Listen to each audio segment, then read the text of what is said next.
Nínú fọ́nrán yìí, mo fẹ́ fi nǹkan tó ṣẹlẹ̀ sí àwọn baba ńlá baba wa ní nǹkan bíi 200 years ago. Ṣé rí lórí street tí mo wà yìí, mo ní nǹkan tó pọ̀, mo ní ẹ̀rí tó pọ̀ láti fi hàn yín nípa set of people tó wá sí ilẹ̀ wa láti ilẹ̀ Europe nígbà náà. Street náà ló gùn yìí, and tẹ́ bá dẹ̀ wo eléyìí, this is colonial building olúwa ń bì, ṣùgbọ́n mo ń padà bọ̀ ń bì.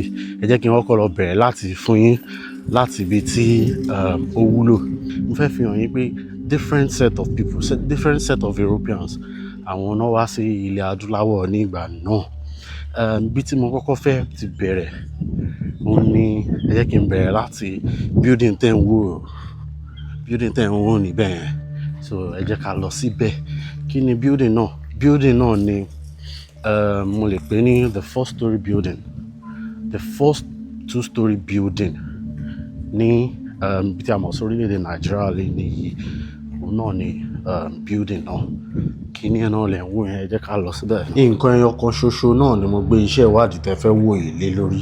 Nǹkan náà sì ni pé ṣé a lè gba gbogbo àwọn ìwé àbí ìtàn tí wọ́n kọ nípa wa, ṣá a lè gbà gbọ́? Ẹ máa rí pé wọ́n kọ síbẹ̀ pé the first story building in Nigeria, built in 1842 to 1845. Mi mọ̀ bóyá àwọn yẹn jẹ́ kẹ́ rí dáadáa. The first story building in Nigeria. So the first story building yẹn náà lẹ́ ń wò yẹn, ẹ jẹ́ ká wọlé. Máa ti wọlé báyìí. Top guard wa náà là ń wò níwájú wa yìí. Ẹni tó máa mú wa ní top guard. Ẹ kújọ́ mẹ́ta. Ó ga. Ẹ̀ẹ̀kan tí ẹ béèrè wa. Ọlọ́run béèrè wa. Ìyanu àṣẹlẹ̀ gbogbo wa náà là ń béèrè. À ń pè yín náà. Gbogbo ẹ̀ ọ̀hún ni ò tó hùn. Ẹ ṣeun adúpẹ́. Ẹ ṣeun adúpẹ́ wa ní gbogbo ìgbà. Lónìí ibo ni ẹ fẹ́ mú wa lọ? A fẹ́ wo pẹ̀tẹ́sì àkọ́kọ́ tá à ń pè ní first story building, tá à ń pè ní mission house. Níbí báyìí. So eléyìí ni pẹ̀tẹ́sì àkọ́kọ́ táwọn missionaries kọ́kọ́ kọ́. So àwọn missionaries ló máa ń lo bígbà yẹn àbí? Bẹ́ẹ̀ni, à ń pè ní mission house ní nǹkan bíi 1845 to 1888. Ẹ mọ̀ pé àwọn tó wá fún òwò ẹrú ọ̀tọ̀, àwọn tó wá fún nǹkan ní wa ọ̀tọ̀, àwọn tó mú ẹ̀sìn gbàgbọ́ wá ọ̀tọ̀, àwọn tó mú education wá through mission, àwọn tó mú ẹ̀sìn wá náà ló mú missionaries wá o. Nítorí nǹkan tó fi mú missionaries wá sí ìlú aláwọ̀ dúdú pé wọ́n wò ó pé àwọn baba ńlá wa kí ni àwọn lè fi géènì iye wọn. Nítorí pé ńgbà tí wọ́n kọ́kọ́ mú tó iye wọn, nítorí ńgbà tí wọ́n kọ́kọ́ mú ẹ̀sìn yẹn wá, àwọn baba ńlá wa ọ̀hún welcome o. Ẹ jọ̀ọ́ jẹ́ ká wọlé ká lọ gbọ́ ìtàn àwọn òjíṣẹ́ Ọlọ́run.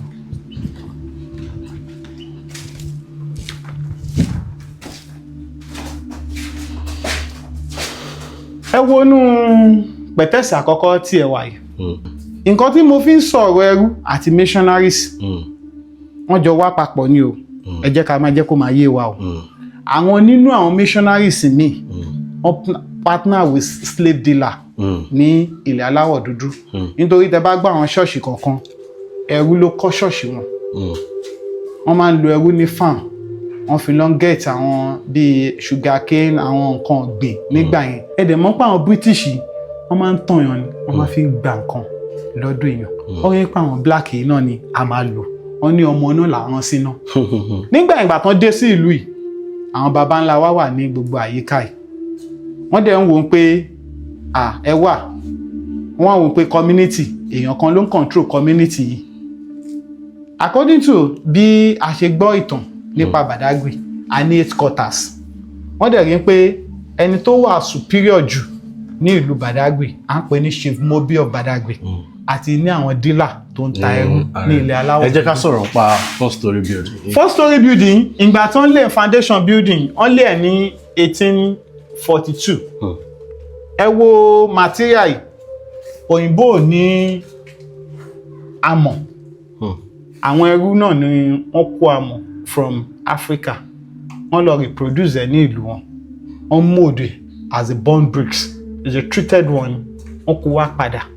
Wọ́n fi wá lé foundation building. Bẹ́ẹ̀ wo building, kò sí òkúta, kò dẹ̀ sí iron tá à ń pè ní irin kò sí irin wọ́n fi irin kọ́ building ìgbà tó fẹ́ lay foundation ní 1842 pátákó ni wọ́n kọ́kọ́ fi kọ́ wọ́n wà wọ́n pé ẹ jẹ́ káwọn yí sí block kò dẹ̀ sí pátákó wọn kò lè live long for long wọ́n á ní káwọn yí sí bond bricks yẹn ó lè live more than 200 years 500 years wọ́n wá fi ìgbà tó fẹ́ lay foundation ẹ wo láti ilẹ̀ foundation ẹ mọ̀ pé tá a bá fẹ́ lay foundation sí a máa ń lo granite àti iyàpá àti cement wọ́n tò gbogbo ilẹ̀ yìí ni ìgbà tó ń tò tó dé ibi decking tá a bá fẹ́ lay decking wa kí la máa ṣe a máa tò irin àti iron àti granite àwọn lo wood treated wood ni wọ́n kó gbogbo ẹ̀ wá láti England ni wọ́n fi akọ building ìgbà tó complete building wọ́n complete ẹ̀ ní 1845 arákùnrin tó wà in charge of this building. ẹ má bínú mo fẹ́. a sì fẹ́ débẹ̀ arákùnrin tó wà ní in charge of this building à ń pè ní Reverend C.A. Goldman architect ni ìgbà náà dẹ̀ fẹ́ roof building wọ́n kó àwọn materials wá láti England ni ẹ wo materials tó fi roof building à ń pè ní iron corrugated sheet since 1842 gbogbo materials tó wà nínú building since 1842 náà ti kó wọ ìlú àgbádárìgì a dẹ̀ tí sì ní àwọn material ẹ jẹ́ ká lọ síbẹ̀ ká lọ wo àwọn material tó fi kọ́ building a ní àwọn ìṣó ayé àtijọ́ àwọn ìṣó yẹn ẹ wo ìṣó yìí kẹ wá fi wo yìí tó ń ṣe fún wa ń sìn bond bricks yẹn àti hinges yẹn ẹ wo àwọn material yẹn ṣé kíní ilẹ̀kùn ni bẹ́ẹ̀ ni kíní ilẹ̀kùn ẹ wo pátákó yẹn òun yìí tẹ́ bá ṣàkíyèsí àwọn material tẹ́ ń wò yìí tẹ́ bá ṣàkíyèsí ẹ̀ tí yóò bá di àsìkò òjò tójò bá rọ̀ dáadáa ẹ rò bí pé bóyá chemical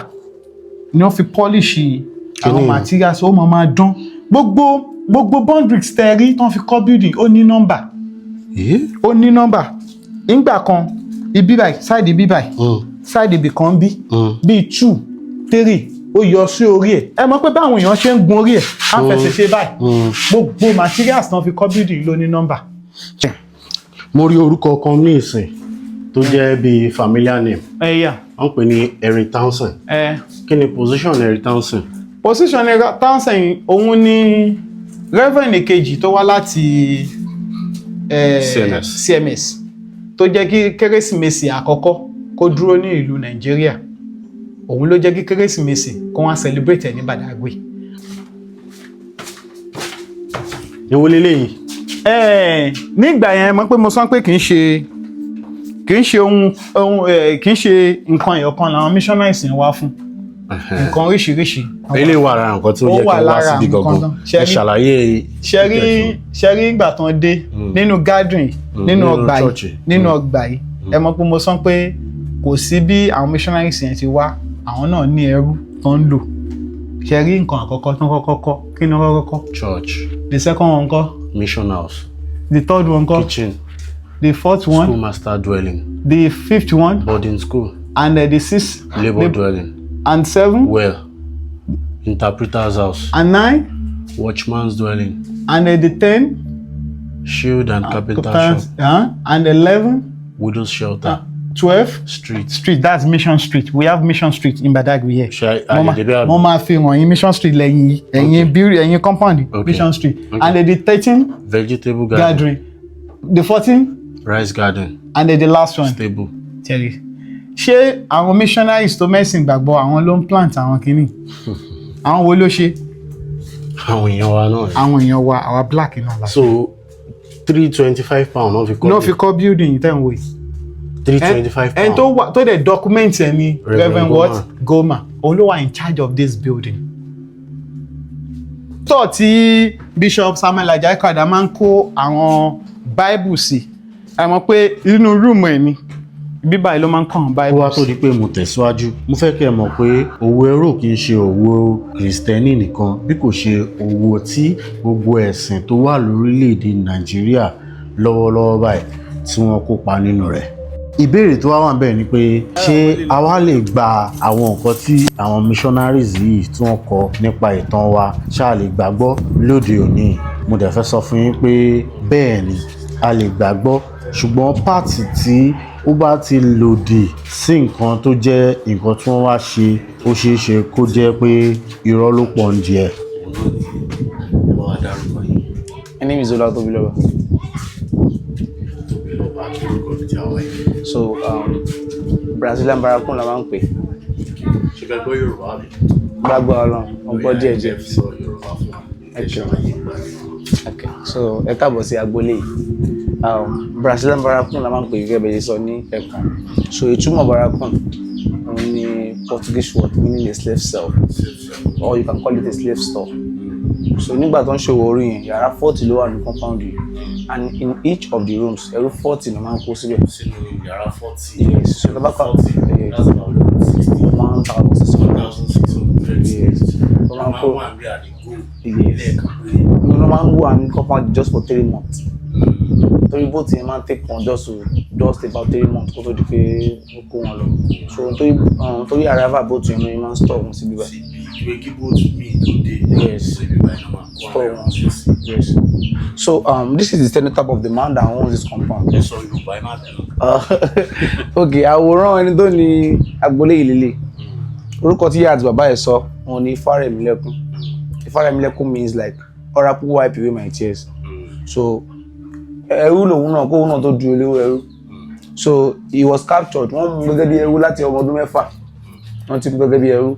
So níbi kan tó ń pè ní Jọ̀gá Orílẹ̀. So àwọn máa ń pa àwọn pípé kan ní Dahomey slave raiders. Wọ́n kọ̀ dàbí kidnapper. They kidnap states for living there. Sorry, lórí Dahomey slave raiders yẹn. Ṣé mọ̀ pé kò ń ṣe Dahomey nìkan ní slave raiders tó wà náà? Ṣé tún lè dárúkọ àwọn slave raiders tó wà? Ẹ̀rọ àwọn tẹ́lẹ̀ mọ̀ nìyẹn. Bí Dahomey nìkan lè mọ̀. Ok, bóyá ló wà léyà yìí. Ní ọ̀pá ní Fúlàní slave raiders náà. Ẹ continue tẹ̀síwájú. So ìgbà yẹn ẹrú tó máa ti ké múyàn gẹ́gẹ́ bí ẹrú kò ní jẹ́ orúkọ ẹ̀ mọ́. Á jẹ́ orúkọ ọ̀gá ẹ̀ àbí orúkọ tí ọ̀gá ẹ̀ wù láti fún. So Abbas ọkọ mú bàbá yìí gẹ́gẹ́ bí ẹrú nígbà yẹn. Abbas yẹn Dahomey ló ń gbé. Dahomey yẹn ló wá di Benin Republic nísìnyí. A dẹ̀ tún ní category ẹrú méjì. A ní ìtàn máa ń pè ní field, a ní ìtàn máa ń pè ní domestic. Àwọn field yẹn ló máa ń ṣiṣẹ́ lórí pé à ń gbin nǹkan, à ń da ẹran, à ń ṣe àwọn kọ̀ọ̀kan bẹ́ẹ̀ sọ àwọn ló máa ń ṣiṣẹ́ láwọn nǹkan yẹn. And again, àwọn tó jẹ́ domestics, àwọn tó bá jẹ́ ọkùnrin wọ́n máa ń tẹ̀ wọ́n lọ́dà. So that wọ́n nílé ní àǹfààní láti bá ìyàwó wọn àbí ọmọ wọn tó bá ti bàlágà wọ́n ní àǹfààní láti bá wọn sùn. So a máa ń pe òyìnbó kan ní Williams, ara Brazilian. Wọ́n máa wá láti Brazil láti wá ra ẹrú láti ọ̀dọ̀ Abbas ní Dahomey. Trader ni. So tó bá dé, ó máa ń rí focus ọ̀gbẹ́ni Mr. Ifárẹ̀mílẹ́kún yìí. Ó jẹ́ nǹkan tó pé ó jẹ́ akíkanjú ọmọ, ó máa ń hustle gan. So àti day one ni Mr. Williams ti ní interest nínú ẹ̀. Finally ká má fọ̀rọ̀ gùn, Mr. Williams ṣàrà lọ́wọ́ Mr. Abbas, ó mú lọ sí Brazil. Nítorí talent tó rí nínú ẹ̀, ó fún lẹ́bùn àtikọ̀ àtìkà, ó wọ́n lọ sí school. Ìgbà yẹn dẹ̀ ní slave láǹfààní àti lọ sí school. Wọ́n mọ̀ pé tó máa jẹ́ kó lọ school. Ìjọ kan wọ́n máa dìde, wọ́n máa jà fún òmìnira wọn. So along the way tí bàbá yẹn bá ti ń lọ sí, ó ti fẹ́ lọ pé ó bá lọ ṣòwò ẹrú yẹn business yẹn, ó máa mú Ifárẹ̀mílẹ́kún along pẹ̀lú ẹ̀. So along the line ó pè ọ̀gbẹ́ni wa ó ti wà pẹ̀lú mi sí ó tó jọ́ mẹ́ta. Mo fẹ́ fún ẹ ní òmìnira ẹ̀ on one condition, wà bá mi ṣiṣẹ́. Nǹkan tí Mr. Williams ṣàlàyé ni pé instead of fún wọn máa fi lọ sí ọ̀dọ̀ Abbas ní Dahomey máa lọ ra ẹrú. So Mr. Williams ló kó agboolé fún bàbá yìí láti bá ṣòwò ẹrú yẹn. Láti máa bá ṣòwò ẹrú. So ó ṣe gẹ́gẹ́ bí middleman láàrin black àti white. Ó ti yé. So but ó kọ́kọ́ padà wá bíbá ẹ̀, ó wá settle down sí ibi tó máa ń pè ní colony of Lagos. So Lagos Island ló jẹ́ ǹsìn. So up to date ó ṣì ní family àti ọ̀pọ̀lọpọ̀ ilé ní Lagos Island. Tó fi ṣe òwò nígbà náà. Nǹkan tó fi ṣe owó pọ̀. Ẹ máa rí nù. Though àtẹ̀tún ní àwọn example like àwọn stuff tó ń lò náà ló wà lára ògiri. So ká tó lọ síbi tó ti ṣòwò ẹ̀. So and the pillow man he was the one that brought Islam down to Badagry. Cause ẹ̀wọ̀n kí mo sọ pé Ifárẹ̀mílẹ́kún orúkọ ẹ̀ definitely ó máa be something that cool background not my jáde. So when he got to Abbas was a Muslim. So Abbas ló fi ìmọ̀ Islamic ká fi yé. So but tó wá padà wá sí bíbáyìí. So he continued with that religion. So our community member àtàwọn tó bá ló fún ní title yẹn called Seriki. Seriki means the head of the Muslims. So because they don't bear their name, that is how we are having these 3 names. You can see like birth name Ifárẹ̀mílẹ́kún gangan will disappear because once the person is a slave, is a slave. So definitely he's a returnee too. Yes, he's but not from this way. Not from this way. Yes. He's a returnee because I'm sorry in the video you know. I'm sorry nípa returnees. Okay. You understand? I'm sorry nípa returnees, impact or returnees, you know. Okay. So it's not about the traders nìkan.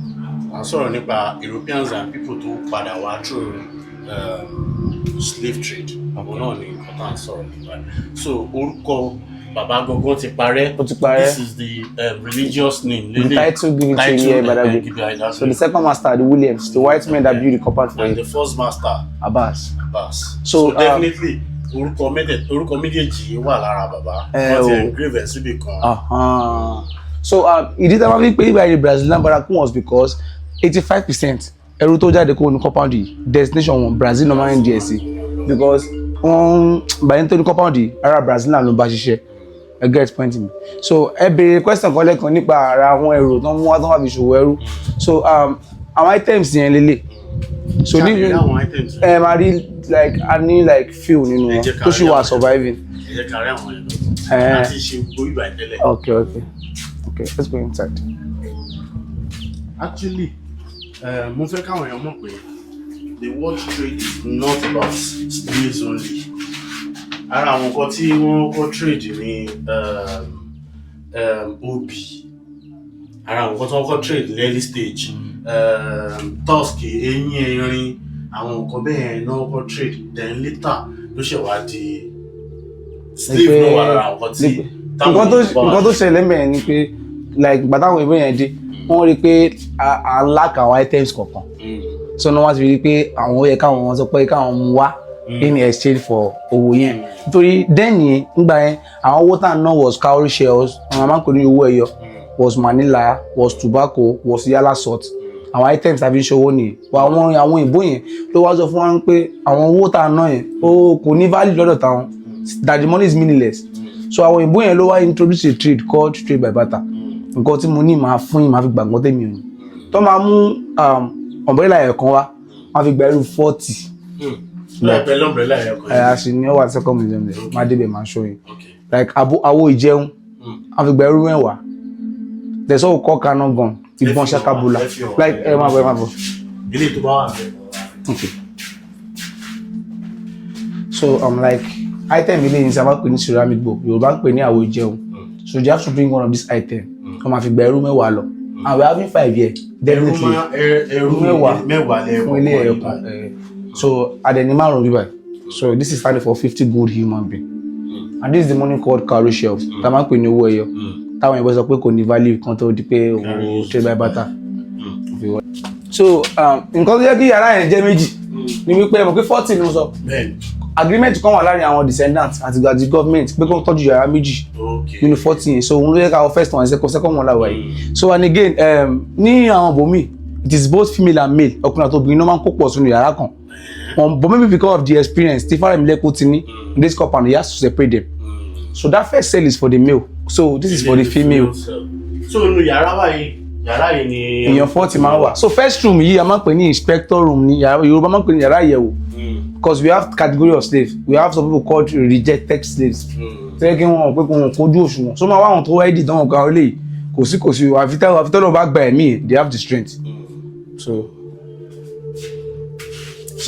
nítorí ìmọ̀ àti àtìlẹ́kọ̀ọ́ tí Mr. Williams ti fún. So handwriting lélẹ̀ nígbà tó ta ilẹ̀ sí kan náà àwọn ọ̀rẹ́ bíbá láfíríkà bíbá. Handwriting. So this is the man. This is the Fárẹ̀mílẹ́kùn himself. And also Mr. Williams taught him white man languages. So he only sọ bí 4 good yes, he could speak English, Dutch, Spanish àti Portuguese. Statue bàbá yìí lélẹ́yìí bí ó ṣe máa ń múra ọṣẹ tó wọ̀ yẹn máa ń pè ní regalia gift ni. So imagine only surviving umbrella yẹn lélẹ́yìí wọ́n fi gba ẹrú 40 lọ. So ẹrú dẹni láti gbé tí rí nǹkan ẹrú láti gbé kínní. So this well was dog. Àwọn ẹrú ló gbé kànga yìí in the year 1847. Àwọn tó jẹ́ àrọ́mọdọ́mọ bàbá yìí wọ́n sì ń jẹ àǹfààní omi yẹn títí di èní yìí. Though the water is not drinkable, but I only feel well because it mix pẹ̀lú lagoon tó wà mẹ́. Okay. So let's check where the man was buried.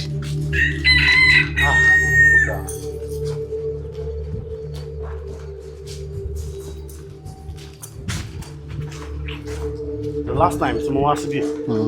Your ojú yìí look familiar somehow. bí a social media ni bí a bí kan Social ni media. mo ti ń wò yín láti àárọ̀ Social media. títí dé. The last time we were like, people don't understand the role of the foreign level. Okay. They understand. Okay. Àwọn kan wà tí wọ́n máa ń rí bàbá bíi èèyàn burúkú yes àwọn tí ò farabalẹ̀ gbọ́ story yẹn nìyẹn. Iṣẹ́ yìí náà ti wí pé. àwọn tí ò fara dáadáa your great grandfather is a madman he say he just bring this nígbà yẹn ìgbà tó di pé Mr. Williams ló ń wá fún ní freedom on one condition ni tó bá jẹ́ pé mi máa ń sọ pé àwọn tó ń bú náà káwọn náà fẹ́ra wọn sí ṣù bàbá ẹ̀ cause this man tasted both poor and wealth ẹrú ni kó tó di pé wá di olówó ẹrú ó mọ pains táwọn ẹrú yẹn give so dẹ̀ mọ bóyá kó dẹ̀ sí nǹkan yẹn kó tó lè fi gba òmìnira ẹ̀ jù kó ṣe nǹkan tí ọ̀gá ẹ̀ ní kó ṣe lọ so tó bá jẹ́ pé everybody náà ní everybody náà fẹ́ra ẹ̀ sí ṣù bàbá ẹ̀ and also our family apologize o that we the descendants they are very sorry for the roles and involvement of Chief Seriki Williams Abbas either by force or by choice that they are very sorry so our family apologize kò sẹ́ni náà tó máa nà tí kò ní dùn so. But the fact that it's a try láti keep memory alive mi rò pé mo fẹ́ gbóríyìn fún yín because seriously you can decide to erase this old history and kẹ̀dẹ̀ kí nǹkan kan kẹ́nìbọ̀dì má dẹ̀ sọ̀rọ̀ ń pa yín ṣe mọ̀ but for the fact pé despite pé ẹ rò pé you are sorry and you keep it alive at least tó yẹ káwọn èèyàn ṣì máa appreciate the family pé they understand it. Okay. But now this video is about trade. Okay. You understand? It's about okòwò tí àwọn òyìnbó ṣe. Títí di mo yẹn bá yín sọ̀rọ̀ ẹ̀ mi ò tí ì rí ìwé kankan tí àwọn traders yìí kọ ṣùgbọ́n mo ṣe ń wá nítorí pé mo fẹ́ mọ̀ sí nípa bí wọ́n ti ṣe máa ń rà àti bí wọ́n ti ṣe máa ń tà pàápàá jùlọ lẹ́yìn apá ọ̀dọ̀ wa níbí. Àwọn tó wá kàn nísìn àwọn náà ni àwọn explorer ṣé wá rí àwọn explorer yìí àwọn ni wọ́n ṣe ìwádìí nípa ilẹ̀ wa dáadáa kó tó di pé wọ́n wá mú wa sìn. Àwọn ni wọ́n ya ọ̀pọ̀lọpọ̀ máàpù tí a ń lò ní òde òní bẹ́ẹ̀ sì ni àwọn ni wọ́n kọ oríṣiríṣi ìwé tí à ń kà lóde òní ṣùgbọ́n wọn ò láǹfààní láti débi tí a mọ̀ sí hinterland ní ìgbà náà kí wọ́n tó ṣe àwárí nǹkan tí a mọ̀ sí oògùn ẹ̀fọn. Mára wọn tí mo rò pé ó yẹ ká tún yànnàná dáadáa àwọn náà ni àwọn explorers àwọn náà tún kọ oríṣiríṣi nǹkan nípa ilẹ̀ wa kéde iṣẹ́ wọn ò dẹ̀ kí n ṣe kíkọ nìkan àwọn náà tún máa ń ṣe kíni àwọn náà máa ń document náà máa ń ya àwọn map odò ọ̀nà nǹkan kan railway line àti bẹ́ẹ̀ bẹ́ẹ̀ lọ iṣẹ́ tí wọ́n nìyẹn ni wọ́n máa ń ṣe ní ìgbà náà. Ó wá ní nǹkan kan tí mo fẹ́ ká mọ̀ kí wá ní nǹkan náà ni wípé most of àwọn explorer yẹn gangan tẹ́ bá rí mo rí àwọn ọmọbìnrin kan tó sọ recently yìí wípé wọ́n sọ wípé Yorùbá kò sínú Yorùbá Town kankan ò sínú àwọn máàpù tipẹ́ ìdí tí ò fi sí Yorùbá Town nínú àwọn máàpù tipẹ́ yẹn ìdí yẹn náà ni mo fẹ́ fi hàn yín ṣe ti rí pé orí street yẹn náà ni mo ṣe wáyé orí street mo ti ń rìn lọ látàárọ̀ bẹ́ẹ̀ náà ni mo ṣe ti wáyé ìdí yẹn òun náà ni mo fẹ́ fi hàn yín nísìn mímí àti ẹni tá a jọ wá òun náà ni Ọládìméjì ní orúkọ tèmi. ẹ lè bá mi subscribe sórí channel tẹ náà wọ́n pe channel ẹ̀ ní Ìrírí Hub lórúkọ channel ẹ̀ so òun náà máa ń ṣe ọ̀rọ̀ nípa ìran Yorùbá òun náà máa ń sọ̀rọ̀ nípa rẹ̀ lọ́pọ̀lọpọ̀ mo wá tún ní nǹkan kan tí mo fẹ́ fi hàn yín lẹ́yìn mi sìn ṣe ti rí freedom image freedom kan nìyẹn lẹ́yìn mi ṣe ti rí báyìí òun náà lè ń wò very big image tó sọ̀rọ̀ nípa freedom òun nìyẹn lẹ́yìn mi ṣùgbọ́n ó níbi tá à ń lọ gangan ó ní nǹkan tí mo fẹ́ fi hàn yín nípa àwọn explorer ní tiwọn tó yẹ kí gbogbo wa dẹ̀ pay attention sí. This video is not about àwa tá a wà ń sìn and it's not about me fẹ́ kẹ́ ẹ fi argue àbí nǹkan kan bí kò ṣe wípé mo fẹ́ kẹ́ kí future generations future people tó fẹ́ ṣe research nípa ìran Yorùbá kó mọ̀ dáadáa kó mọ̀ kó yé yékéyéké àwọn references tó máa lò tèmi dẹ̀ ti máa ń lò for a while bí mo ṣe máa ń mọ òótọ́ òun náà ni ẹ wo image yìí. It's a very big one tó sọ̀rọ̀ nípa freedom. Ẹ jẹ́ kí n wọlé kí n fi hàn yín dáadáa. So ibi tí mo wà ń sìn ní Badagry Heritage Museum. Òun náà lẹ̀ ń wò yẹn, Badagry Heritage Museum níbi tí mo wà yìí. Ẹ má gbàgbé pé orí street yẹn náà ṣì ní. Orí street tí mo wà yẹn náà ṣì ní. So mo ti wọlé sìn. Ẹ wo image náà. Ó ń sọ̀rọ̀ nípa freedom. Freedom. Pé chain ti já o. Ṣé ti rí àti free o. So ọkùnrin, ẹrú ọkùnrin, òun ni eléyìí. Bẹ́ẹ̀ sì ni eléyìí tó wà lẹ́gbẹ̀ẹ́ ẹrúbìnrin, òun ni eléyìí tó wà lẹ́gbẹ̀ẹ́. Òun náà lẹ̀sìn wò yìí. Ẹrúbìnrin eléyìí tó wà lẹ́gbẹ̀ẹ́. Ṣé ti rí tó sọ̀rọ̀ nípa freedom. Freedom at last. Kò sí nǹkan tí mo fẹ́ fi hàn yín nípa àwọn explorer lélẹ̀. Ẹ máa bọ̀ ẹ jẹ́ kí n fi nǹkan náà hàn yín. Ibi tí mo tún fẹ́ fi nǹkan hàn yín, ibẹ̀ náà ni mo dé yìí. Ṣé ti rí nǹkan tí mo fẹ́ fi hàn yín? Òun náà ni eléyìí.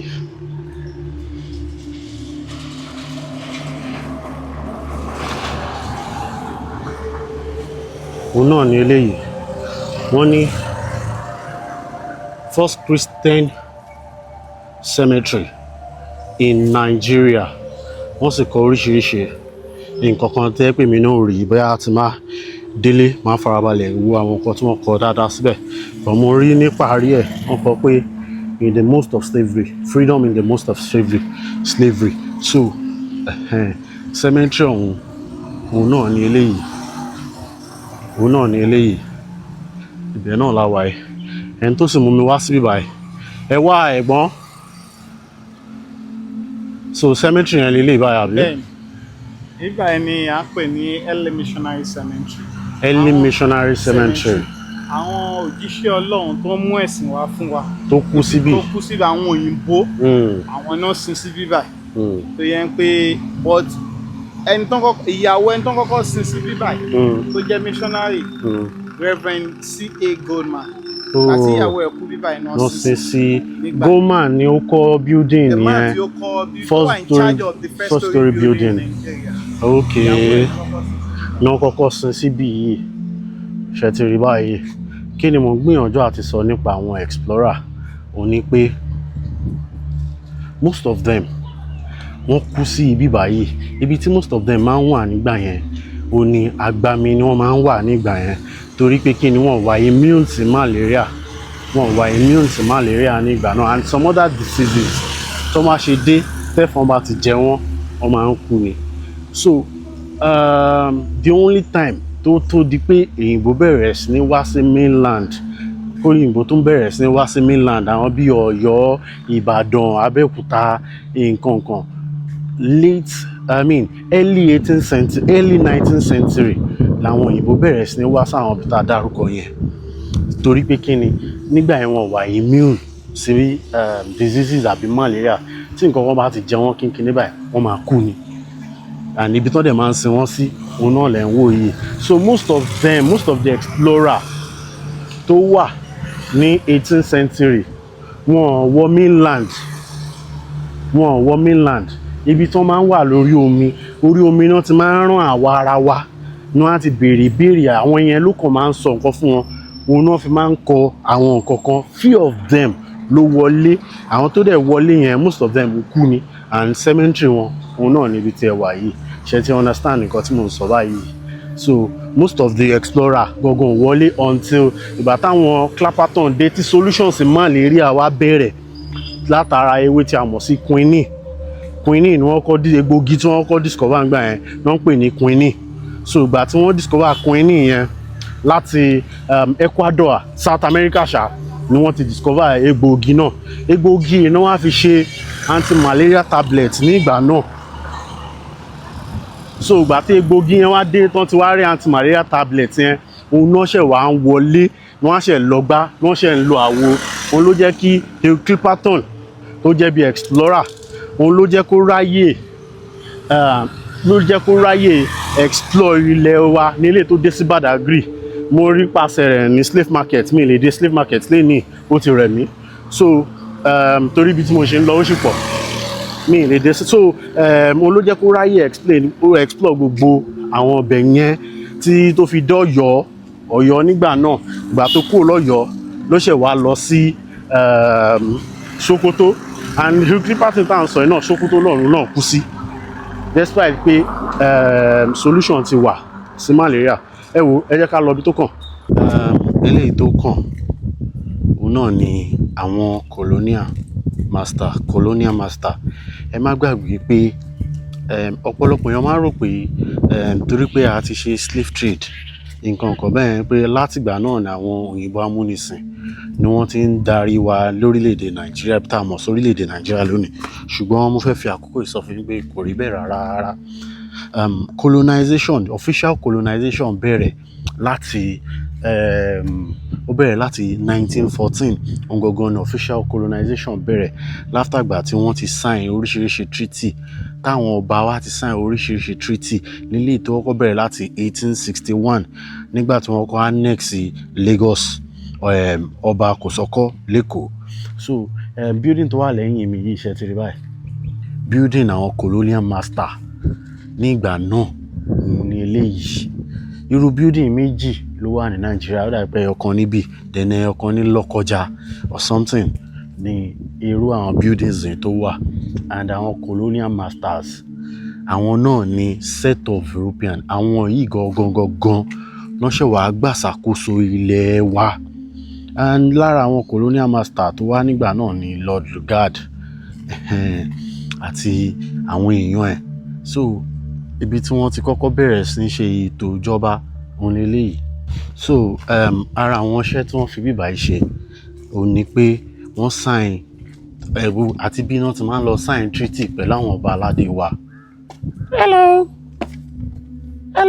ẹ̀rọ àwọn nǹkan tí mo rí bí.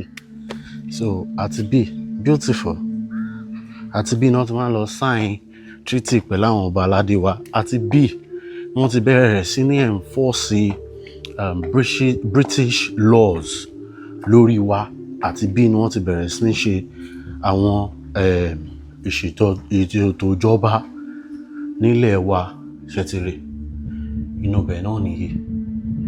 So ẹ jẹ́ kí n wò bóyá mo lè wọlé kí n fi hàn yín. Pákó mi ti rí entrance ẹ̀.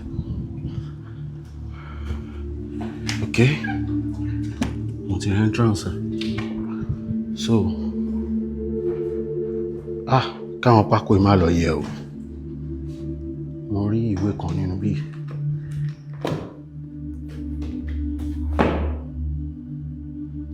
Insight of the scripture. Ìwé tí mo rí náà níbí.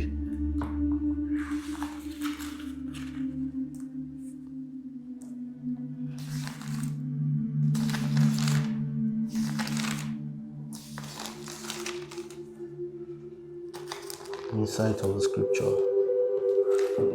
Anyways, kò ń ṣe dìtà fi wá nìyẹn. Mi trust àwọn pákó yìí torí ó ti pẹ́, I understand. So ẹ jẹ́ kí n ṣe kíni, ẹ jẹ́ kí n bọ́ síta padà kí n má lọ já sí sálẹ̀. Mi plan fún yẹn. So àwọn nǹkan tó fi bíbá ṣe nígbà náà òun náà ni àwọn nǹkan tí à ń sọ yìí. Hello.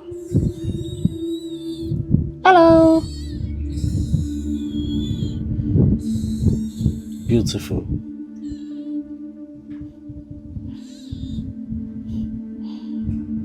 Mi dẹ̀ wà lẹ́jà. Anyways, ẹ jẹ́ kí n continue pẹ̀lú nǹkan tí mo sọ. Àwọn ilé ń tẹ̀lé mi ní ọ̀hún. Look at that. Very beautiful. So, ara àwọn tó gbé bíbá ẹ̀ òun náà ni Lord Lugard. Inú ọbẹ̀ náà ni eléyìí tí ẹ̀ ń wò yìí. Ṣé ti rí? So, administrative office and home ní bíbá jẹ́ fáwọn colonial master nígbà náà.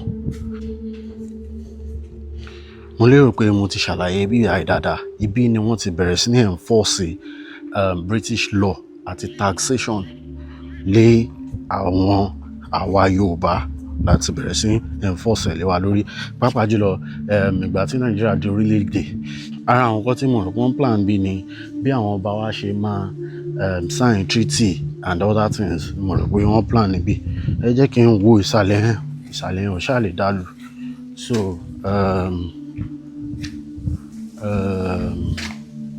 So ṣe ti rí báyìí,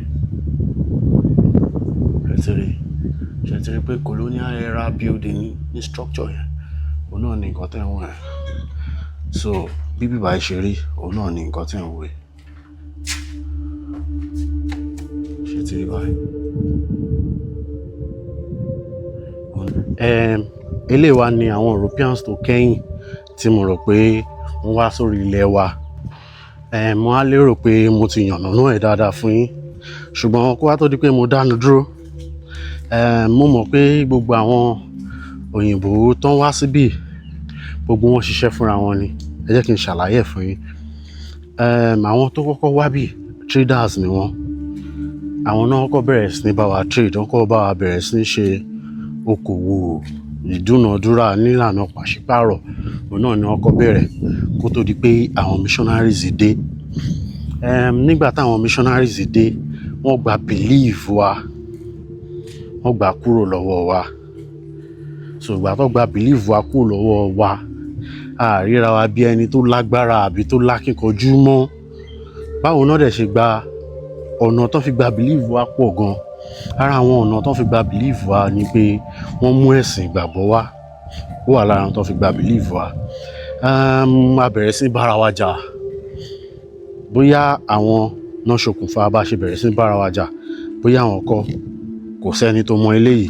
Ṣùgbọ́n nǹkan títọ̀ sọ fún wa ni pé a bára wa jà fún odidi 16 good years. Délé ìta mọ̀ sí ogun Kírìjì. After ogun Kírìjì ni wọ́n wá sọ fún wa pé ẹ jẹ́ ká máa gbà ṣàkóso yín, ẹ jẹ́ ká máa dáàbò bò yín nílé tí oríṣiríṣi treaties, wọ́n sign oríṣiríṣi treaties pẹ̀lú wa tí wọ́n sì ń dáàbò bò wa nígbà náà. Wọ́n gbà ṣàkóso ilẹ̀ wa. So ìgbà tán gbà ṣàkóso ilẹ̀ wa, òun ni eléyìí tẹ́ ń wò lẹ́yìn mi yìí ló bẹ̀rẹ̀.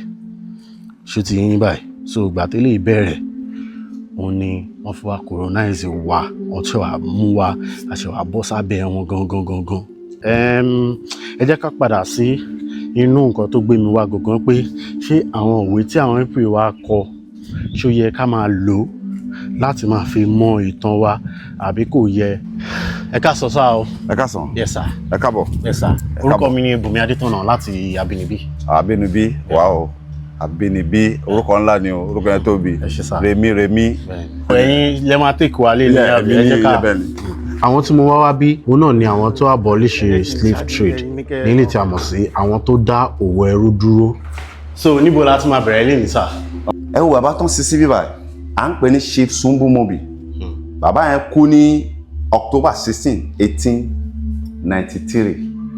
Bàbá tiẹ̀ ló ṣòwò ẹrú, ìyẹn là ń pè ní Pondo. Àmọ́ ìgbà tó tó àsìkò kan. Bàbá tiẹ̀ gangan ló jẹ́ Mobi.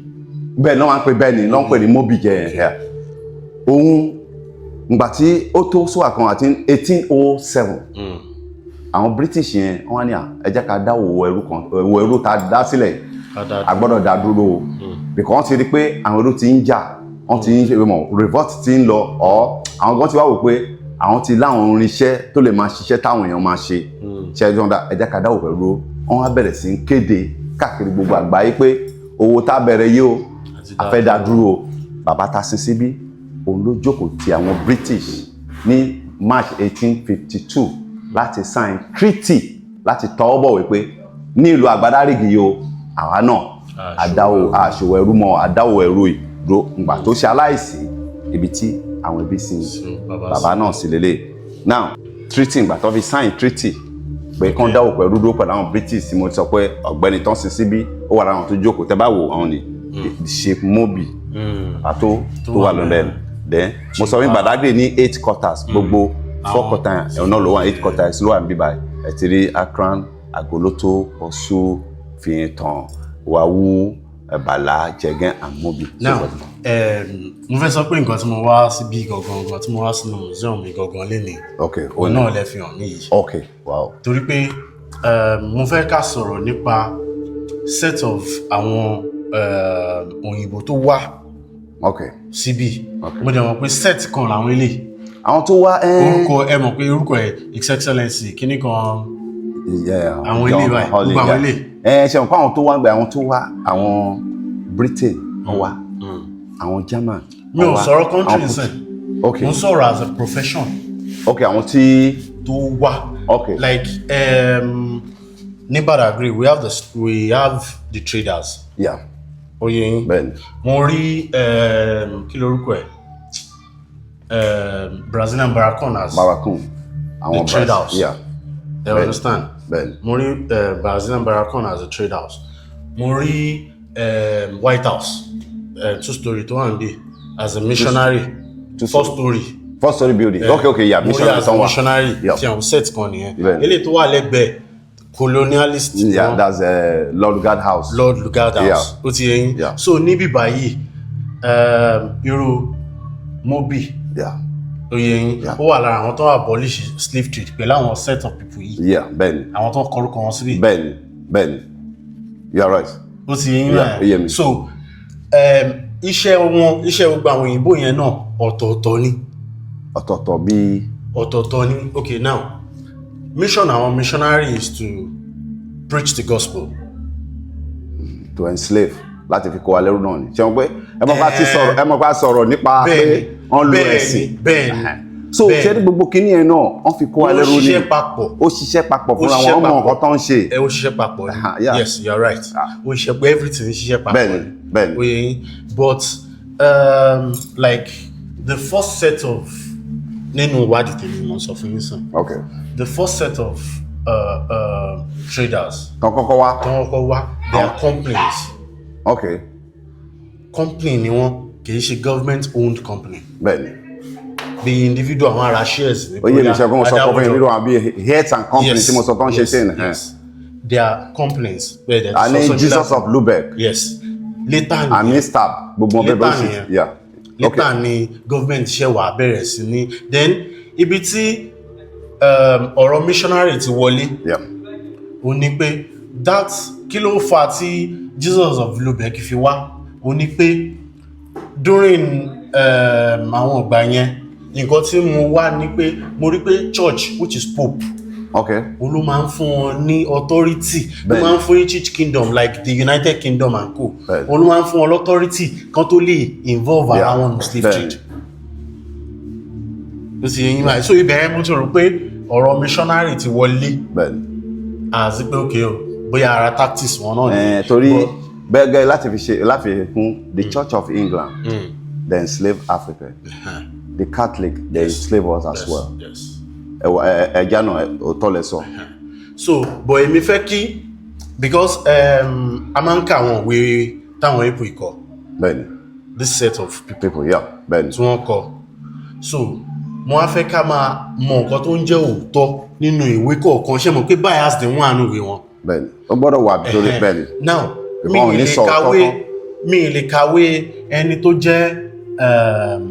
jẹ́ trader tó bá sọ̀rọ̀ nípa afá possibility wà kó má fi bias sí. Oye mi. Mi ìdẹ̀ lè ká ń pa àwọn tó abolish slave trade. Ṣé yín kí anything tó bá sọ nípa slave trade nípa trade possibility wà mú kán sòótọ́ káwọn ilé sòótọ́ because wọ́n abolish ẹ̀.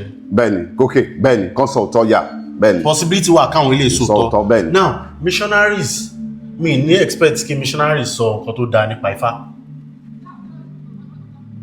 Ìdí tí wọ́n lè sọ. Ó náà ni nǹkan tí mò ń sọ fún yín nìyẹn. So by then a máa lè identify nǹkan tó jẹ́ òótọ́ nínú nǹkan tí wọ́n ń sọ àti nǹkan tí understand nǹkan tí mo sọ. Ọ̀rọ̀ yín kúkú gbogbo ẹ̀ ló yé mi ọ̀rọ̀ yín yé mi ṣé ẹ rí pé ṣe rí àwọn èèyàn dúdú